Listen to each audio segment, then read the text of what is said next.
Here's another moment that raised a few eyebrows and might have had a few people choking on their racially correct dinner. This was a reheated serving of the ABC's very popular show Hard Quiz, hosted by Logie winner Tom Gleeson.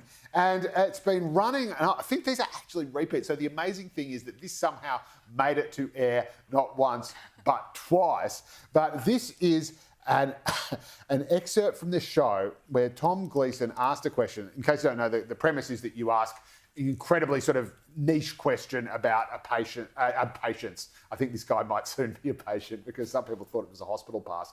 But a contestant's area of speciality, and they have to answer, or someone else can jump in and blah, blah, blah, blah, blah. Anyway, it all explains itself, but not really. Have a look. The social network opens with Mark Zuckerberg getting dumped by his girlfriend, who tells him that if girls don't like him, it's because he's an arsehole, not because he's a what? It's wide open. For the steal, it's Mike. Jew? Incorrect. It's still wide open. Quick, someone fill the awkward silence.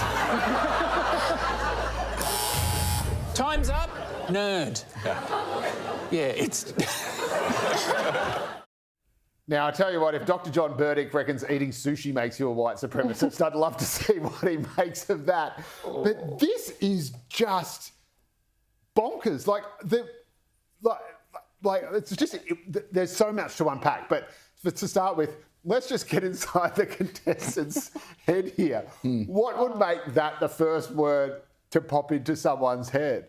It just seems strange. And I don't actually blame Tom, because I think he's clearly just recognising how awkward. I think he was as shocked as the audience were, and he's trying to. Right. And it's like, what? But yeah. What? But then it's obviously seen as so kind of run-of-the-mill garden variety. That no one's actually thought, oh, maybe we should, clip that bit. I don't know what was in the contestant's mind, but I do know that contestant was the first one to be eliminated. So clearly. Not the most intelligent of those on the panel. But could you imagine if the answer had been Muslim or black or gay? It would never have gone to air in the first place, and it would certainly never have been repeated. So it just is quite strange that the ABC and the audience, I mean, the laughter was like this weird, awkward, uncomfortable laughter, because everybody knew immediately that is not something that should have been said. So I don't think we're explaining anything to people that they wouldn't already know. But the ABC went with it anyway. Like when Will Smith slapped Chris Rock at the Oscars and everyone went, is this a joke? Yeah.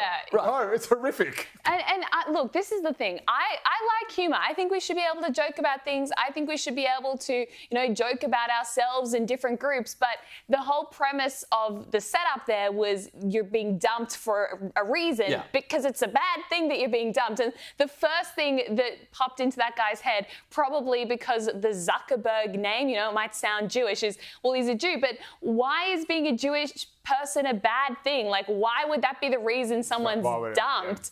It's just, I don't know. It felt so uncomfortable and just, leaves a really bad taste in your mouth. A lot of the comments online were from people saying, come on, get a sense of humour. You should be able to laugh at yourself, and Jews should be able to laugh at themselves too. And if you've hung out with Jews, they laugh at them.